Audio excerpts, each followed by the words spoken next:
높은 산이 가진들이 소막이나 궁궐이나 내 주 예수 오신 곳이 그 어디나 하늘나라 할렐루야 찬양하세. 내 모든 죄 사함받고 주 예수와 동행하니 그 어디나 하늘나라. 아멘. 우리 몇 가지 합심해서 기도하고 말씀 나누도록 하겠습니다.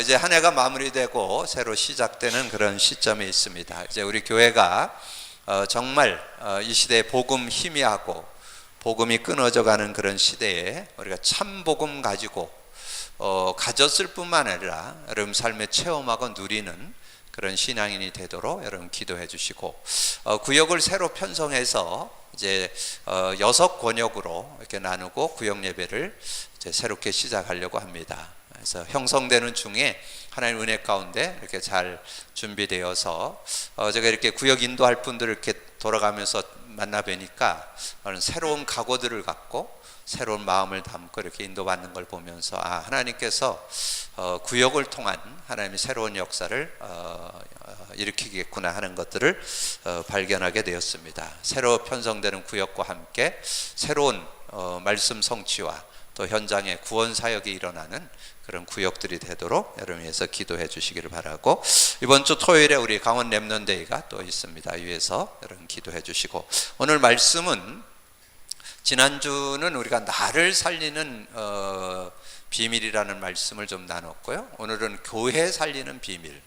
그래서 지금 한 해를 마무리하는 이 시간표이기 때문에 여러분 신앙을 다시 한번 좀 이렇게 정리해보는 시간을 좀 갖고, 또 오늘은 교회 관에 대해서 우리가 교회를 바르게 이해해야 되거든요. 정말 이 시대 하나님께서 저와 여러분이 섬기는 교회가 어떤 정체성을 갖고 있는가 하는 것 좀 정리하셔야 또 하나님 앞에 마음 담고 또 우리 교회를 섬기고 할 수 있기 때문에 오늘은 교회 살리는 비밀에 대해서 말씀을 나눌 예정입니다. 이런 4가지 놓고 합심해서 기도하고 말씀 나누도록 하겠습니다. 주님 감사합니다. 하나님께서 정말 시대 속에 복음이 희미해서 아버지 하나님 많은 이단과 사이비들이 득세하는 이런 시대, 특별히 우리 원주권이 아버지 하나님 신천지와 또 안상홍 증인의 아버지 하나님 많은 여호와 증인, 아버지 하나님 여러 가지 이단과 사이비들이 득세하는 시대에 우리가 참복음 아니고는 아버지 하나님의 진정한 교회를 세워나갈 수 없는데, 특별히 하나님께서 우리 교회에 참복음 가진 자를 모아주시고 이제 참복음 가진 자를 통해서 아버지 하나님의 자신이 살고 가정이 살고 교회가 사는 그런 응답과 축복을 누릴 수 있도록 역사해 주시기를 원합니다. 하나님께서 함께 하셔서 믿음 가지고 인도받으면서 응답받는 저희들이 되어질 수 있도록 역사해 주옵소서. 특별히 하나님 교회를 새로 또 이렇게 준비하면서 각 권역에 아버지 하나님 원주권을 5권역과 실버 권역이라고 하는 권역을 가지고 구역 예배를 다시 편성해서 시작하려고 합니다.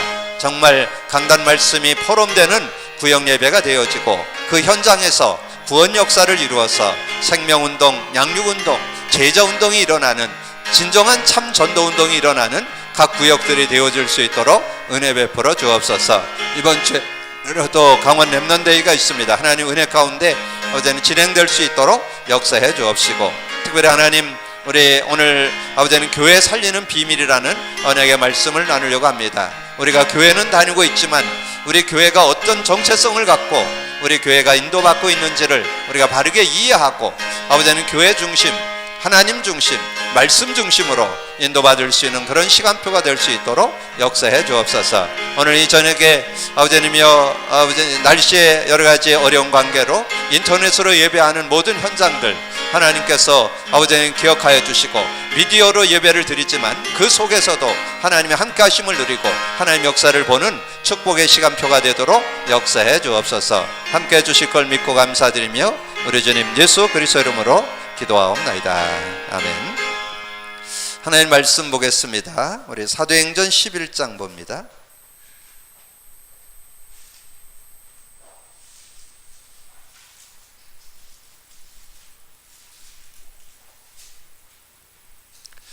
사도행전 11장 우리 19절에서 30절을 같이 합독하겠습니다.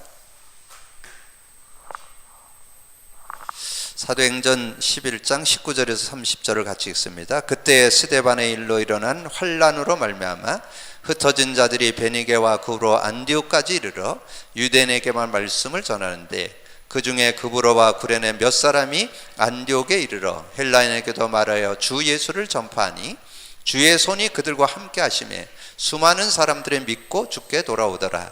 예루살렘 교회가 이 사람들의 소문을 듣고 바나바를 안디옥까지 보내니 그가 이르러 하나님의 은혜를 보고 기뻐하여 모든 사람에게 굳건한 마음으로 주와 함께 머물러 있으라 권하니 바나바는 착한 사람이요 성령과 믿음이 충만한 사람이라.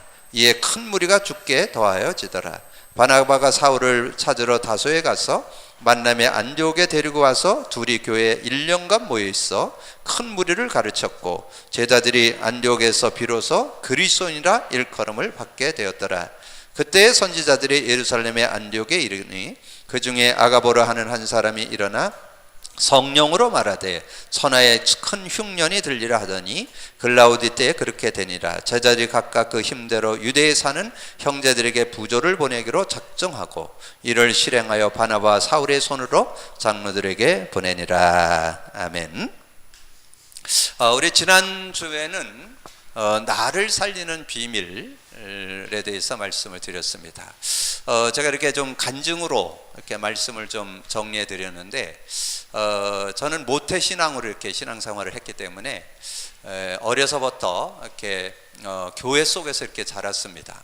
근데 예수 믿고 구원받고 예수 믿고 영생, 예수 믿고 하나님 자녀, 예수 믿고 천국, 그거는 제가 확실했거든요.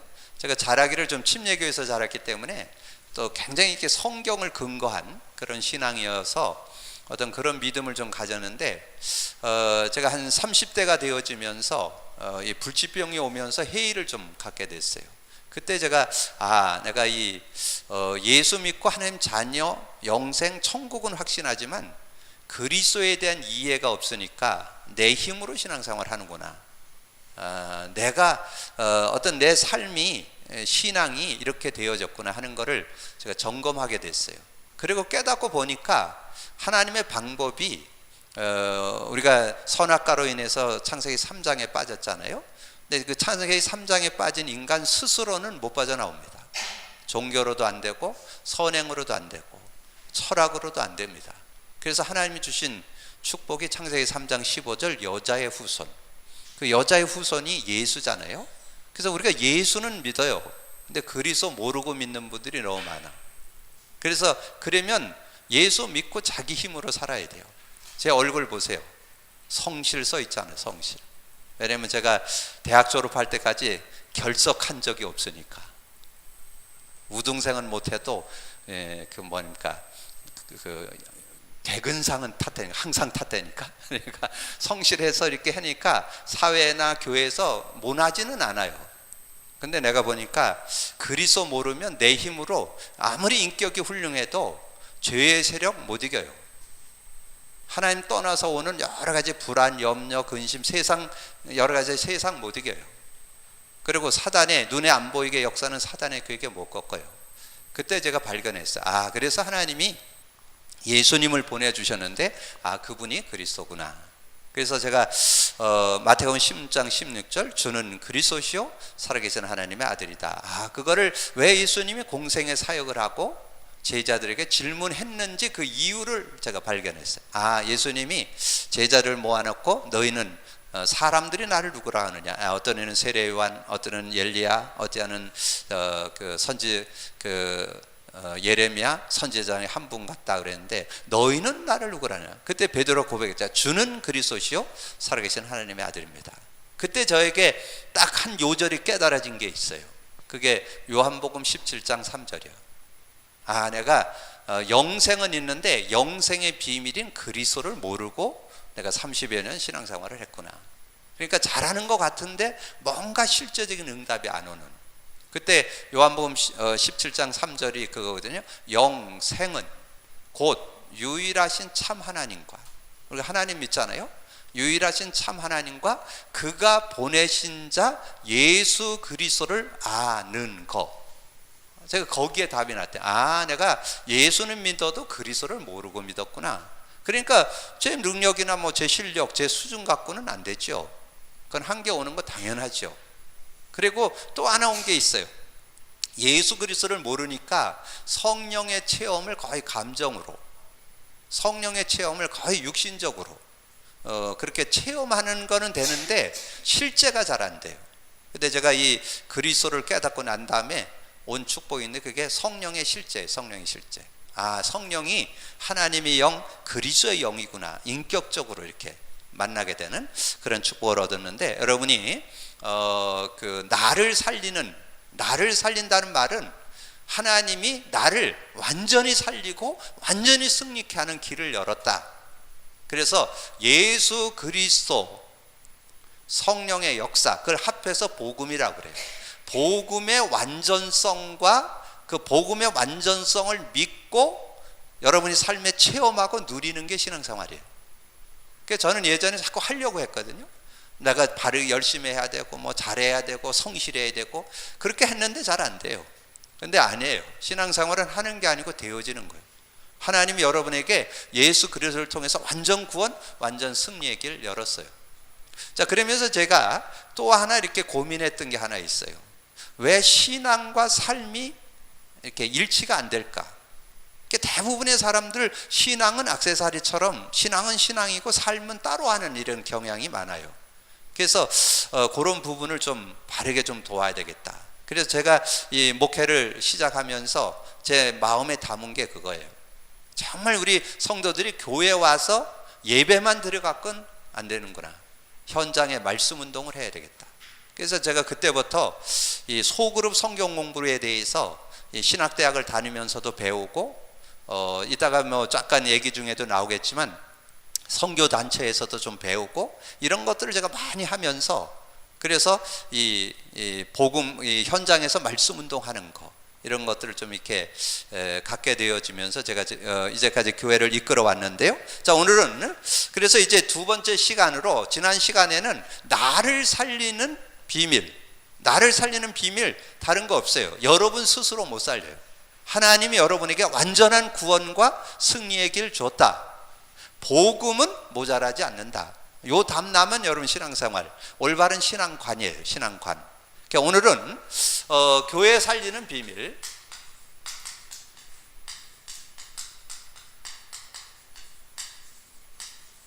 자, 교회 살리는 비밀 중에 우리가 이제 요 사도행전 11장 19절에서 30절까지 요 안디옥 교회에 태동이 된 거잖아요. 근데 이 안디옥 교회가 내년 우리 교회 표어입니다, 이게. 그래서 내년 우리 교회 표어가 주의 손이 함께하는 교회라는 표어로 내년 좀 인도받을 예정이고요. 그리고 실천 목표로는 큰 무리가 죽게 더하여지는 교회, 모든 성도가 그리스도인이 되는 교회, 그리고 이웃 교회를 섬기는 교회, 이걸 실천 목표로 해서 내년에 이 안디옥 교회의 응답을 우리가 놓고 좀 인도받으려고 하는데, 어쨌든 오늘 우리가 좀 교회를 살리는 축복이 있으려면 여러분이 먼저 이 교회에 대한 이해가 바르게 돼 있어야 돼요. 그래서 여러분이 서론에서 기억할 것은 여러분이 우리의 삶을 살아가는데 요즘에 좀 많이 나오는 단어 중에 하나가 있는데 그게 세계관이죠. 근데 이 세계관이 여러분 이게 성경을 가리켜서 우리가 캐논이라고 이렇게 얘기합니다. 뭐 영어로 바이블이지만 이거를 캐논으로 이렇게 얘기하는 것은 이 기준, 잣대. 그러니까 여러분 신앙의 기준이 성경이 되면 되고 모든 것의 기준이 성경이 되면 돼요. 그럼 바른 신앙인이 되어질 수 있어요. 그래서 성경 속에, 그래서 성경의 키는 복음이잖아요. 이 복음 안에서 세워진 세계관이 돼야 돼요. 그게 올바른 세계관이에요. 성경을 중심한 세계관. 그게 올바른 세계관. 지금 이 젊은이들이 그런 세계관이 잘 안 돼 있어요. 성경을 갖고 세계관이 되면 동서 나누지 않아요. 다 이해하면서 같이 갈 수 있는, 남과 북 나누지 않아요. 그 속에서 장점은 살리고 단점은 보완하고, 이게 올바른 세계관이에요. 너는 맞고 난 틀리고 이러는 게 아니에요. 올바른 세계관. 그래서 성경이 말하는 세계관. 그래서 성경을 바르게 이해해야 되겠죠. 그럼 여기에서 나오는 이제 역사관이 나오고, 여기에서 우리가 이제 교회관이 나오는 거예요. 교회관. 지금 현재 우리가 볼 때 이 교회관이 지금 잘 안 돼 있어요. 그래서 제가 이제 한 해를 좀 마무리하면서, 뭐 오늘 수요 예배는 무슨 뭐 어떤 메시지라기보다는 좀 이렇게 우리 교회가 어떤 것이라는 거, 이런 걸 좀 이렇게 정리하면서 여러분 신앙관, 교회관 이런 게 좀 바르게 돼 있어야 돼요. 그래야 좀 여러분이, 그리고 지금 시대는 너무 급변하는 시대고 개인주의가 팽배한 시대이기 때문에 여러분 바른 이해 안 되면 잘못되면 속아요. 그래서 이런 바른 이해를 가지고 우리가 좀 인도받아야 되겠는데, 자, 그러기 위해서 오늘 내용이 좀 많아요. 그래서 그냥 기본만 딱 정리를 해서 좀 정리를 해보려고 합니다. 자, 이래야 이제 올바른 여러분이 교회관이 바르게 되어지는데, 첫 번째로 여러분 기억할 것은 성경에 나타난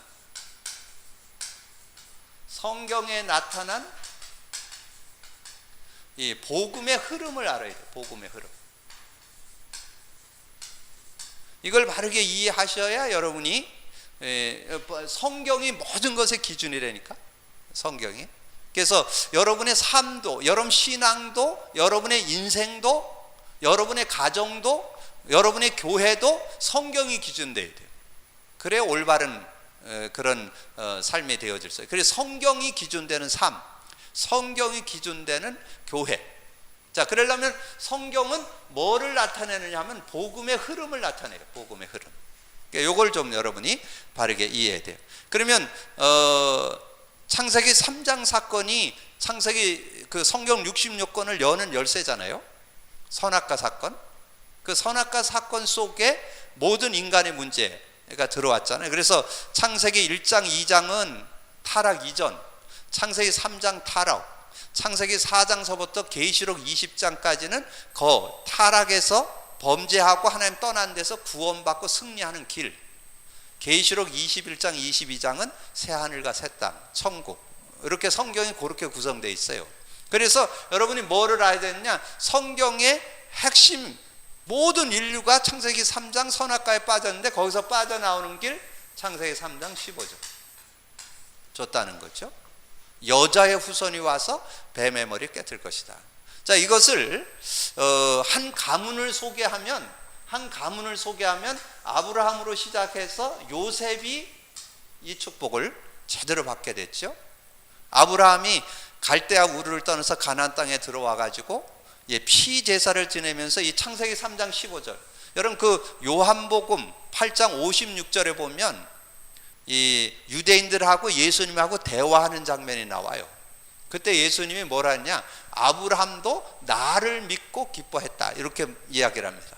그러니까 유대인들이 이렇게 물어요. 네 나이가 몇인데 50도 안 되는 게 무슨 아브라함하고, 이렇게 얘기합니다. 그건 영적 비밀이 들어요. 아브라함도 예수님 믿고 구원받았어요. 오실 메시아, 예제죠. 여자의 후손이 오실 메시아예요. 저는 그렇게. 근데 이제 이렇게 해서 이 축복이 완성된 게 이제 요셉이잖아요. 요셉이 하나님과 함께 하심으로 가정에서 승리했고, 노예에서 승리했고, 감옥 가서 승리했고, 총리 되어서도 교만하지 않고 그 하나님의 영에 함께 하심 하니까 전 세계를 좌지우지하는 총리가 됐잖아요. 그런 응답, 그게 복음 가진 자의 축복이죠. 근데 이 축복을 놓쳐버렸어요. 그래서 400년 동안 종살이 하게 됩니다. 애굽의 노예가 되잖아요. 400년 동안 종살이 했는데 여기서 뭘 가지고 승리했어요?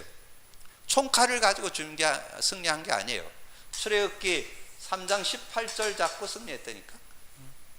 희생제사 6월절 날 문설주에 그 임방에 문설주에 피 바른 날 장자 죽는 자리에서 보호되고 출애굽에 나오는 그런 역사가 있었잖아요. 이게 성경의 얘기예요. 그래서 복음의 흐름, 언약의 흐름을 잘 볼 수 있어야 돼요. 그리고 이러고 있는 동안에 이 사사 14명이 섰잖아요. 이 사사들이 14명이 서요. 사사기가 사사들이 서서 이 하나님께 돌아옴 살고 하나님 떠남 죽는 거, 이걸 계속 이렇게 사사를 통해서 이런 언약들이 계속 증거됐던 것을 보게 됐죠. 그리고 바벨론 시대, 자 바벨론 시대가 있으면서 역사가 사사 시대를 거친 이후에 약 800년 만에 하나님이 주시는 바벨론에서 돌아온, 그러니까 아수르와 바벨론과 그 어려움 속에서 승리할 수 있는 길을 열어줬어요. 그게 이사야 7장 14절이에요. 한 징조를 보이리니 보라 처녀가 잉타하여 아들을 낳으리니 그 이름을 임마누엘을 하리라. 이렇게 하나님께서는 시대마다 이렇게 하나님께서 은혜를 주셨던 것을 봅니다. 그러면서 여러분 그 구약 성경 마무리가 말라기잖아요. 자, 말라기서에서 성경이 끝나고 신약으로 들어가는 그 공백 기간이 있었습니다. 이 기간이 약 400년에서 500년 정도를 봅니다. 말라기에서 신약으로. 그래서 그걸 신구약 중간사라 그래요. 요거를 신구약 중간사.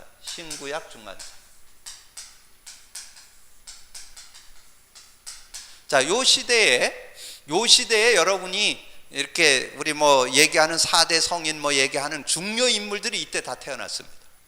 놀랍죠?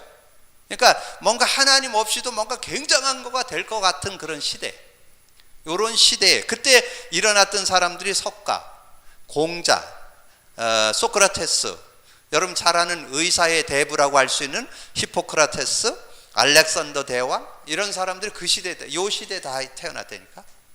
지금 역사를 다 얘기할 수 없어요. 핵심 키만, 지금 복음의 흐름만 알으면 돼요, 여러분이. 이게 대충 그렇게만 알고. 그러니까 굉장히 그런 시대에 하나님께서 이런 시대를 거치면서 그때 하나님께서 광야에 애치는 사람이 하나 나타났어요. 누구? 세례 요한. 그렇죠? 그리고 세례 요한이 태어나고 이어서 이제 예수님이 태어나게 되셨잖아요. 이제 이렇게 하면서 역사의 수레바퀴가 이렇게. 근데 이제 그때에 요때 중요한 한 사건이 있었어요. 그때 한 중요한 사건이 있었는데 그게 뭐냐면 수리아 왕이 예루살렘 성전을 완전히 예루살렘을 점령해 갖고 예루살렘 성전에다가 이 번제단을, 제우스 번제단을 세웠어요. 그러니까 완전히 우상을 딱 세워버렸다니까. 그때 누가 있었느냐면 이 유다의 마카비 왕이라는 사람이 일어나 가지고 그 성전을 정화시켰습니다. 그걸 가르쳐서 수전절이라고 그래요. 봉헌절, 뭐 수전절 이렇게 얘기하는데, 그때 이제 하나님이 또 이렇게 귀한 손길을 펴는 그런 내용들을 좀 설명해 주고요. 그러면서 여러분이 이 베드로가 마태복음 16장 16절 아까 말씀드렸잖아요. 주는 그리스도시요 살아계신 하나님의 아들의 고백한 것이 하나님의 말, 이렇게 바벨론에 이런 있은 다음에 이 세월이 쭉 지나면서 약 700년 후에 또 일어난 일이에요. 약 700년 후에 이 베드로가 이 신앙 고백을 하게 됐죠. 그러면서 여러분, 베드로가 신앙 고백하고 난 이후에 313년에 로마가 국교가 됐어요. 이 복음의 나라가 됐잖아요. 기독교 국가로 공헌을 하게 됐죠.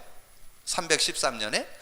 그렇게 되어지면서 이제 로마 카톨릭이 이제 주체가 돼서 일어서면서, 또 이제 기독교의 암흑기로 들어가서 굉장히 또 어려움을 겪게 되는 그런 시대를 봅니다. 그러면 이제 여기에서 우리가 조금 더 여기와 연결해서, 그럼 교회사에 나타난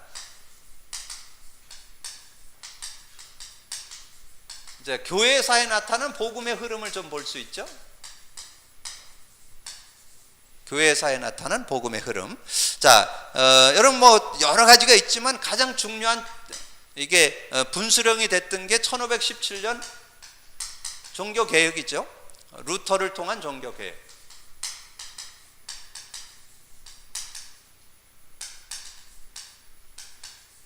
자, 루터 종교 개혁이 이때 일어났는데 이때 일어났던 일들이 특별히 성경을 회복했잖아요. 그러니까 뭔가 막 얼마나 그게 그 카톨릭이 부패가 됐는지 막 면죄부를 팔아가지고 죄를 사하는 막 이런 일들이 있었잖아요. 자, 그런 시대에 우리가 구원받는 것은 믿음으로 구원받는다. 그래서 그때 이 루터가 들고 성경 회복한 것이 로마서 1장 16, 17절. 특별히 17절 했잖아요. 믿음에서 믿음에 이르게 하나니 의인은 믿음으로 말미암아 살리라. 믿음으로 구원받는 거지 의로, 우리 행위로 구원받는 게 아니다. 이게 천주교에서 계속 그 의, 행위. 그래갖고 루터가 신부잖아요. 그래서 막 계단을 이게 무릎으로 기어 올라가다가 이건 아니다. 그런다고 내가 구원받는 거 아니다. 이렇게 깨닫게 되면서, 그러면서 이 루터가 중요한 일을 한 게 그게 바로 성경 번역이죠. 왜냐면 그때 당시 신부 외에는 못 읽겠습니다. 평신도들은 성경 못 읽겠어요. 그때 이제 이 루터가 이 라틴어로 된 성경을 이 독일어로 번역하는 그런 일을 이루어서 종교 개혁을 이루는데 아주 그냥 이렇게 큰 불을 일으키는 그런 기회가 됐고, 그때 이제 칼빈이라는 분이 이때 신학 정립을 했는데, 이 칼빈이라는 분이 이제 신학을 정립하는 그런 중요한 또 응답을 이렇게 받게 됐잖아요. 기독교 강요라고 하는 아주 그 시대의 정말 유산이라고 할 수 있는 중요한 그런 신학적인 걸 정립하는 그런 응답이 있었습니다. 그때 이 칼빈이 신학을 정립하고 이러는 그런 때에 스위스의 이 베자라는 사람이 자기가 섬기던 교회를 이 젊은 이 칼빈 목사에게 주어서 그 교회를 담당하게 하는 그런 일들도 있었습니다. 자, 이렇게 되어지면서 여러분 지금 이제 핵심만 좀 정리를 하는 거예요. 이러면서 이제 이때 웨슬리라든가 무디, 이 조나단 에드워드, 뭐 키플링이라든가 뭐 이런 사람들이 일어나면서 굉장한 이때 이 영적 각성 운동이 일어나는 그런 시대로 또 접어듭니다. 영적 각성 운동. 자, 이런 운동들이 일어나면서 많은 그 사람들이 일어나는 그런 축복이 있었죠. 자, 그러면서 그런데 이때 뭐 웨슬레 이 영국의 웨슬레라든가 미국의 무디라든가 에드워드 뭐 키플링 이런 영적 각성 운동들이 막 일어났는데, 그런데 이제 어떤 그런 카톨릭의 어떤 그런 것들은 거의 못 벗어났습니다. 굉장히 각성 운동은 일어나고 부흥 운동은 일어났는데 그 밑에 배경에는 카톨릭의 문화나 전통이나 이런 것들이 그대로 좀 내재되어 있는 이런 모습이 됐어요. 자, 이렇게 되면서 이제 지금 우리가 종교 개혁을 한 그런 시대에 지금 500년을 내다보고 있잖아요. 지금 시대를 500년 지금 내다보는데, 그래서 이 시대에 우리가 지금 놓쳐버린 복음.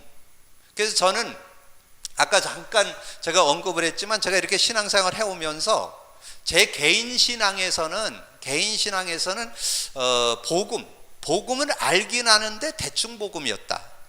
그래서 예전에는 제가 예수 믿고 영생, 구원, 예수 믿고 영생, 하나님 자녀, 천국, 이건 확신했거든요. 그랬을 때는 제가 신앙생활을 종교로 했다고 봐요. 종교 생활. 교회 열심히 다니고 뭐 열심히 봉사하고 이런 생활. 근데 제가 예수가 그리스도의 되심을 깨닫고 난 이후에는 신앙생활, 예수 그리스도라는 사실을 가지고 현실, 내 개인과 만남, 상황, 일 이런 데 적용하면서 예수 그리스도를 가지고 사는 삶, 이런 축복이 개인적으로 좀 정리됐다면, 저는 교회에서는 이제 그 예수가 그리스도 되신 그 축복을 내가 가지고 있을 뿐만 아니라 이것을 모든 사람들에게 같이 나누는, 근데 그게 교회 예배로만 그게 해결이 어렵다는 거죠. 예배 속에서 그걸 다 전달하기가 어려워요. 그래서 제가 구상해낸 것이 소그룹 성경 공부예요. 그래서 제가 대학으로 이렇게 직장으로 막 가정으로 이렇게 파고드는 전략을 제가 목회를 하면서 하게 된 것이, 그래서 그렇게 그런 모습. 그래서 제가 어젠가요? 그제도 그러니까 근데 그게 굉장히 좀 스릴도 있고 재미도 있고 뭐랄까 확신도 생기고, 이렇게 이 원주대를 거쳐서 이 연대 가가지고 연대 한 친구를 만났는데 이 아이가 좀 가정 형편이 조금 어려워. 그래서 이 양반 얘하고는 만날 때 뭐를 하냐면 식사 미팅을 해. 식사 미팅 많이 안 들어. 근데 8,000원이면 돼. 조금 비싸면 10,000원. 그래서 항상 이렇게 가서 한 주에 한 번 만날 때 이 식사 미팅을 하고, 그러면 거기서 미팅하고는 또 저기 상지대까지 이렇게 또 쫙 내려가서 밤 11시까지 이렇게 하다 보니까 참 너무 귀하다. 저는 그런 것들이 좀 믿음을 이렇게 다가와서 그런 어떤 것들이 좀 감사한. 그래서 저는 정말 이 복음이 끊어진 시대에 이게 복음 회복, 이 복음을 회복해야 된다. 이 복음. 그리고 우리가 이 전도를 하는데 전도도 하는 게 아니고 되어지는 전도, 그걸 가리켜서 성경적 전도라고. 성경적 전도. 그래서 저는 이 두 가지, 복음 회복과 성경적 전도 회복, 이런 부분이, 그래서 제가 이 500년이 내년이잖아요.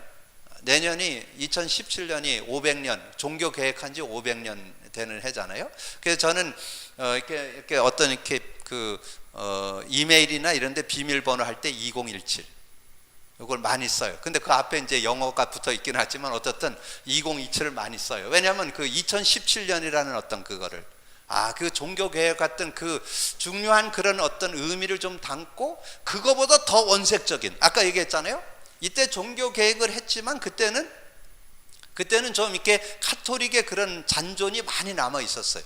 근데 그거보다는 더 복음을 제대로 좀 회복해야 되겠다. 그래서 이제 보게 된 게 한국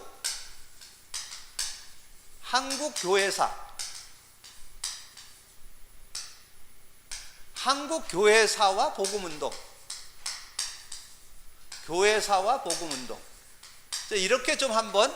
근데 요거는 여러분이 기독 서점에 가면 한국 교회사라고 하는 소책자가 있어요. 그걸 하나 사보시면 우리 한국 교회사를 한눈에 딱 볼 수 있어요. 자, 그런 부분을 조금 정리하면 좋아요. 그때 이제 제일 우리 시작이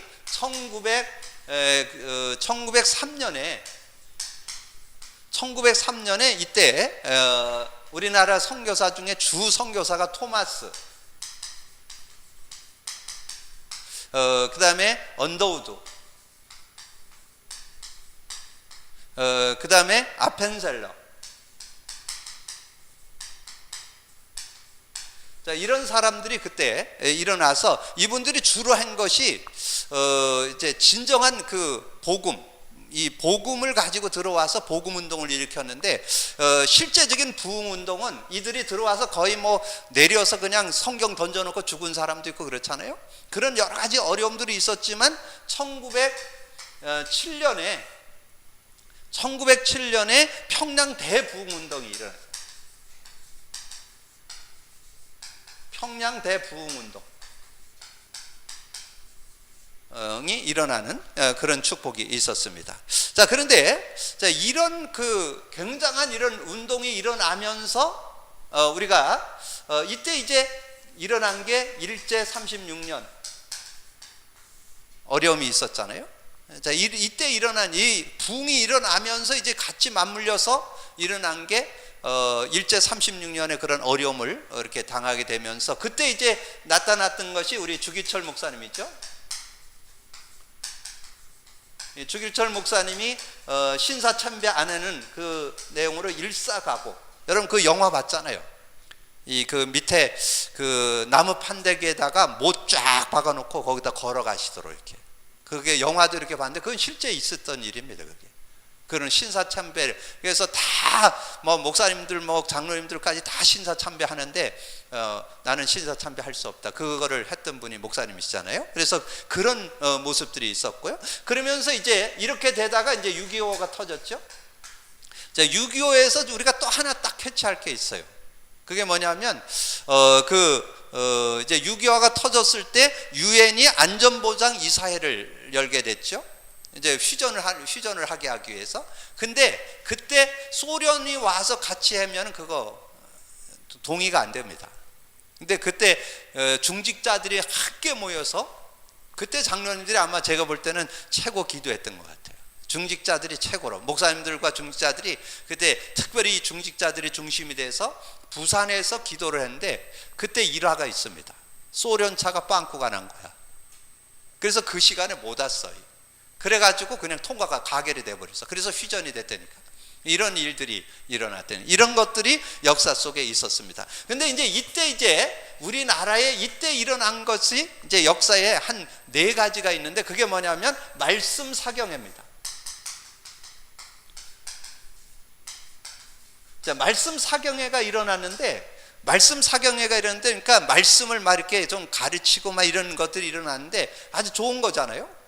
이 부흥 사경회, 말씀 사경회, 뭐 이런 사경회가 일어났는데, 근데 여기에 말씀 운동은 좋았는데 그 순수, 처음에 이 선교사님들이 막 들어왔던 그 순수 믿음이 좀 약화되면서 거의 지식화되는 성경 공부가 말씀 운동이 됐어요. 그걸 가르쳐서, 그래서 말씀 사경회는 잘 되는데 율법주의가 관영된 어떤 지식화되는, 그러니까 지식으로 말씀을 많이 아는 이런 시대. 그러면서 그때 한 시대 획을 걷던 것이, 여러분 정말 대단하죠. 그 조영교 목사님께서 이제 그 여대 순복음을 움직일 때, 제가 자라나는 그 한 90년대, 80, 90년대 그때 굉장했거든요. 그때 이 조영교 목사님이 움직이던 그 여의도 순복이 50만이었습니다. 50만. 굉장하죠. 그 한 교회가 50만을 움직일 그런 정도였으니까. 그때 이제 이 오순절파가 일어나가지고 한 것이 막 그 신비 운동을 일으켰잖아요. 능력 운동. 그래서 뭐 방언 다 받아야 된다 막 그렇게 해서, 그때 당시는 얼마나, 그래서 제가 그때 당시에 또 일어났던 것이 그 오살리 옆에 그 한월산 기도원에서 이 방언 운동이 대단했습니다. 그래서 저도 그 한월산 가서 방언 받았습니다. 저도 한 20대 제가 한월산 가서 방언 받았는데, 근데 그때 당시에 유행어가 있어요. 한월산 가면 개도 방언 받는다 그럴 정도로. 그리고 그 오살리의 그 순복음교회에서는 모이면 무조건 방언하고 움직이는, 그러니까 방언 못하면 그건 뭐, 그래서 방언 운동, 뭔가 이렇게 좀 능력 운동 막 이런 걸 했는데, 근데 그것이 신비주의가 돼버리는. 근데 왜 그럴 것 같아요? 여러분, 율법주의에 왜 빠져요? 신비주의에 왜 빠져요? 복음 확실하지 않으면 그래요. 그래서 중요한 건 복음 안에서, 왜냐하면 교회가 말씀 많이 우리가 알아야 되거든요. 우리가 막 능력 있습니다, 이 교회 안에. 근데 그냥 능력하면 잘못된 불건전 신비로 빠져요. 복음이 베이스로 있어야 돼요. 복음 운동과 더불어서 그게 나와야 돼요. 복음과 더불어, 그러니까 복음의 운동을 일으키는 말씀 공부, 이 복음 안에서 나오는 능력. 어떻게 보면 최고 능력이 예수 그리스도잖아요.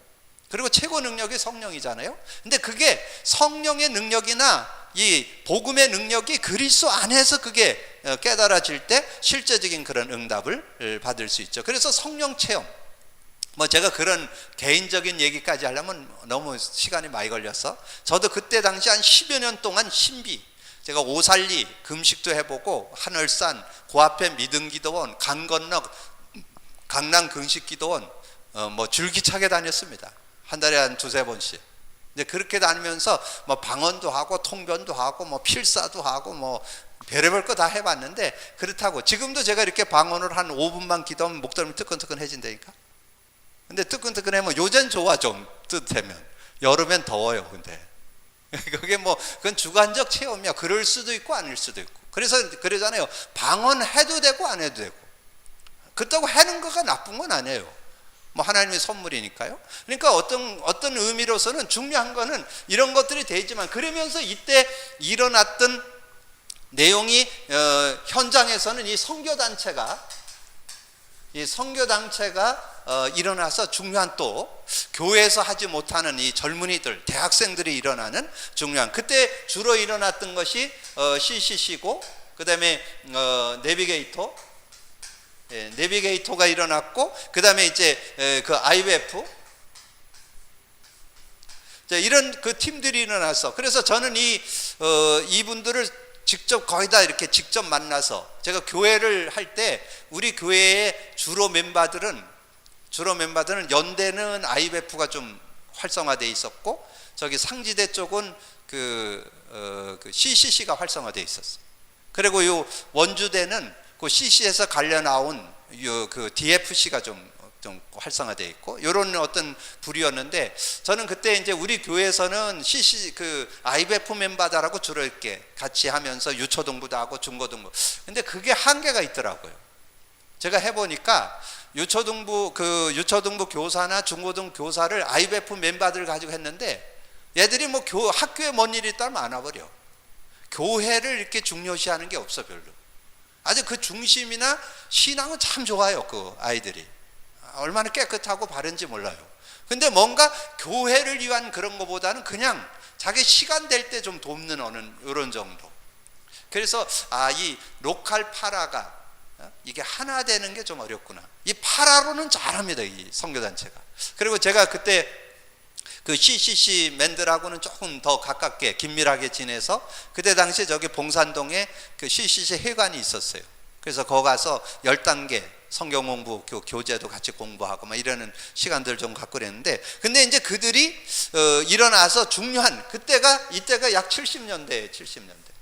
70년대인데 이때 주로 일어났던, 여러분도 아시는 분 아실 거예요. 그때 그 여의도에서 대학 중심으로 이 74 엑스포라고 그래서 100만 명이 모여서, 그 김중곤 목사님이 주체가 돼서 이렇게 하셨잖아요. 아주 굉장한 정말 나라의 어떤 뭐랄까 좀 큰 부흥을 일으키는 그런 중요한 일들이 일어났죠. 그런데 아까 잠깐 언급드렸는데, 요 선교 단체가 귀하긴 한데 이 교회를 섬기는 게 조금 약해요. 그래서 제가 교회의 일꾼들을 많이 써봤어요. 이 주일학교에도 써보고 중고등부 교사도 써보고 그랬는데, 그게 좀 한계가 있더라고요. 그분들 자체는 나쁜 거 아니에요. 아주 순수하고 너무 신앙이나 이런 게 깨끗한데 그게 잘 안 되더라고요. 그래서 제가 그때 고민한 게, 내가 앞으로 목회자가 된다면 이 소그룹 성경 공부를, 내가 좀 이렇게 교회에서 하는 성경 공부를 좀 제대로 해봐야 되겠다. 그때 제가 그런 기도 제목도 잡고 그렇게 좀 인도받았던 그런 시간들이 있습니다. 자, 그러는 중에 이제 교회에서 일어난 게 있는데, 그게 제자훈련이에요. 제자훈련에서 주로 했던 것이 평신도를 깨우라, 이런 운동이, 이 평신도를 운동이 좀 일어났어요. 요때 주로 하셨던 분이 옥하는 목사님, 홍정길 목사님. 옥하는 목사님, 홍정길 목사님. 아주 유명했죠. 이런 분들이 일어나서 이 제자 운동을 일으키는 그런 모습이었잖아요. 근데 어떻든 소그룹 제자 모임이나 이런 것들을 됐는데, 전반적으로 봤을 때 제가 느끼기에는 이 원색 복음 운동이 조금 약하다는 거죠. 그래서 저는 마음에 담기를, 정말 이 시대에 정말 하나님이 원하는 것은 이 원색 복음 운동, 이 복음 운동에 대해서 바르게. 그래서 제가 그 하나님의 그 축복을 이렇게 아까 얘기했죠. 서두에 얘기했잖아요. 모태 신앙으로 이렇게 신앙생활에 오면서 30대까지는 별 무리 없었다니까. 20살에 불치병 오면서 10년 앓으면서 그때 신앙회의를 하면서 딱 깨달은 게 그거예요. 그때 딱 깨달은 게 예수님의, 이게 딱 깨달아졌어요. 마태복음 16장 13절에서 2절. 내가 예수는 믿는데 그리스도를 답 못 내고 있구나. 이걸 제가 깨닫게 됐고요. 그러면서 제가 딱 깨달은 게 뭐냐면, 예수님이 12제자와 70인을 훈련시켜 가지고 그들이 모인 현장이 마가다락방입니다.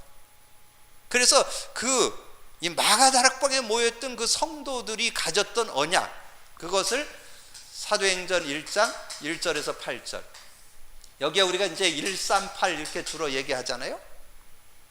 정말 그 누가가 그리스도를 알되 그냥 아는 정도가 아니고 데워 빌려요. 내가 먼저 쓴 거라는. 그러니까 내게 있는 거를 다른 사람에게 줄 수 있을 정도로 그리스도가 내게 돼 있어야 된다. 그게 돼 있어야 되고, 그리고 진짜 그리스도 있으면 하나님 나라가 임한다는 거. 그리고 정말 내 신앙이 뭐냐, 오직 성령이 너에게 임하면 너희가 권능받고. 근데 그게 이 사도행전 1장 8절에 세계 복음화하는 요절이 아닙니다. 여러분이 완전 승리할 수 있는 능력이 그 안에 들어있는 거예요. 그래서 세계 복음화는 되어지는 거지 하는 게 아니에요. 여러분이 누리면, 예수 그리스도 가지고 있는 분이 성령 충만 받으면 자신 이기게 되고, 인간관계 이기고, 환경 이기게 되고, 모든 거 다 이길 수 있다는 거죠. 그때 이제 진정한 증인이 되어질 수 있는 그런 모습이 될 수 있어야 된다는 거죠. 그래서 이제 이 언약 가지고 1장 12절에서 14절에 언약 가지고 마가다락방에, 그 마가 요한의 집에 모였잖아요. 그 모여서 하나님께 기도를 하니까 하나님이, 여러분 사도행전 2장은 자동문입니다. 여러분이 정말 언약 갖고 기도하면 사도행전 2장의 응답은 오게 돼 있어요. 요게 성경적 전도 방법이에요. 성경적 전도 방법은 바른 언약 가지고 그걸 믿음 가지고 기도하면 응답이 오게 된다. 자, 그래서 여러분 교회의 사역 속에는 세 요소가 필요해요. 메신저, 메시지, 전략. 그러면 지금 우리 만남의 교회에 하나님께서 저를 세워서 지금 목회를 하게 하잖아요. 그 여러분이 저를 볼 때 요 세 가지 눈을 갖고 봐야 돼요. 제가 어떤 사람인가를, 어떤 목사인가를 요거 세 가지를 보고 봐야 돼요. 그러니까 여러분에게 저를 소개해 드린다면, 저는 메신저로서 뭘 갖고 있느냐면 완전 복음 갖고 누리고 전하는 목사. 제 가슴이 그렇다니까. 내 어떤 예수님이 그리스도가 되셔서 근본 모든 문제 해결하시고, 그래서 예수 그리스도를 완전히 끝내서 완전 구원, 완전 승리, 그리고 내 삶의 승리는 성령으로 함께하는 것이다. 그걸 가르쳐서 복음의 완전성을 믿고 그걸 체험하고 누리는 자. 제가 메신저가 그렇다니까, 제 중심이. 이해가 되시죠? 그래서 저는 이 복음의 완전성을 믿고, 완전성이라는 것은 완전 구원, 승리, 길이 된다 그 말이에요. 예수 믿으면 과거 문제 해결, 현재 문제 해결, 미래 문제 끝난다, 그런 뜻이에요. 이해가 되죠? 그리고 저는 메시지를 뭘로 하냐면 성경 66권을 복음의 관점으로. 제가 성경 66권을 제가 뭐 이렇게 좀 말이 좀 어둔하고 좀 이렇게 미사여구가 좀 잘 안 들어가고 그럴지 몰라도 제 가슴은 그래요. 성경 66권을 통해서 그리스도 제대로 알고 믿도록, 복음 제대로 알고 믿도록, 이게 제 메시지예요. 중심이요, 메시지 중심. 여러분 그렇게 이해하시면 돼요. 제 메시지, 제 설교의 중심은 뭐냐면 성경을 가지고 어떻게든지 복음을 설명하려고. 복음이라는 것은 예수가 그리스도 되심과 그리스도 가진 자에게 성령으로 역사하신다는 거, 그게 복음이요. 이해가 되죠? 그렇게 여러분이 저를 이해하면 돼요. 여러분이 우리 교회에 대한 관을 바르게 갖고 있으셔야 돼요. 그래야 여러분이 흔들리지 않는. 그래서 뭐 주변에서 제가 그러잖아요. 제가 윤리 도덕적으로 좀 부족한 건 있어요. 말도 좀 이렇게 좀 실수할 수도 있고, 뭐 행동이 실수할, 그런 건 있을 수 있어요. 그건 인정해요, 부족한 거는. 그러나 제 가슴은 그렇다니까. 제 중심은 이런 중심, 복음의 완전성을 가지고 체험하고 누리는 목사. 그리고 나는 성경 66권 어떤 메시지를 하든지 성경을 가지고 복음 설명하는 목사, 메신저, 메시지를 그렇게 한다. 자, 그리고 전략은 뭐냐? 전략은 이 시대에 성경적 전도 전략이 어디에 숨어 있느냐 하면, 나는 사도행전 전도. 사도행전 전도가 성경적 전도 방법이라고 저는 확신합니다. 왜냐하면 예수님이 마지막 부활 승천에 가시면서 남긴 사람들이 120명이요. 물론 더 있었을 텐데 뭐 고린도전서 15장에 보면 그 뭐 500의 형제 뭐 이렇게도 나오잖아요. 그게 더 있었을 텐데 마가다락방에 모였던 성도가 120명인데 그 중에 주 멤버가 예수님이 가리켰던 12제자와 70인 제자, 그 멤버들의 주류가 모여서 시작한 데가 마가다락방이잖아요. 그 마가다락방에 모였던 성도들의 그 가슴에 있던 그들을 통해서 온 유대, 사마리아, 그 마게도냐, 로마까지 복음화되는 역사의 기록이 사도행전입니다. 그래서 저는 사도행전 역사를 재현하려고 하는 거예요. 제2의 사도행전 운동. 이해가 되죠? 그게 제 전략이에요. 제가 전략이, 그래서 어떻게든지 그런 응답을 좀 갖고 누릴 수 있는. 그래서 여러분들이 좀 한 해를 좀 마무리하면서 이제 우리 교회가 어떤 교회인가, 이 교회에 대한 정체성 좀 바르게 알아야 돼요. 지금 너무 이단들이 득세하고 그러니까 지금 많이 혼란을 겪는 분들이 있어서 제가 지난주는 나를 살리는 비밀, 여러분 사는 비밀이 있어야 돼요. 복음으로만 살 수 있어요. 꼭 기억을 하시고, 두 번째 교회 살리는 비밀, 다음 주 현장 살리는 비밀. 그럼 다음 주는 이제 사도행전의 역사를 어떻게 이루었는가가 다음 주 내용일 거예요. 사도행전의 전도운동이 어떻게 일어났는가, 이제 이런 내용이 아마 다음 주에 주류를 이뤄서 나올 거잖아요. 그래서 다음 주는 현장 살리는 비밀. 그래서 여러분이 3주에 걸쳐서 좀 여러분이 좀 정리하면서, 그리고 제가 이 사도행전 11장의 주 내용은 송구 영신 예배 때 할 거기 때문에 그 중요의 그 안디옥 교회가 어떻게 하나님 앞에 응답받았는지는 그건 송구 영신 예배 때 원단 메시지로 제가 할 거기 때문에 그 내용은 좀 놔두고 그 밑에 그 안에 좀 베이스로 있는 내용, 그걸 좀 이 교회 본질적인 내용, 이런 내용을 지금 오늘 좀 정리한 거예요. 여러분 좀 이렇게 마음에 담고 기도하면서 인도받는 여러분 되기를 주님의 이름으로 축복합니다. 주님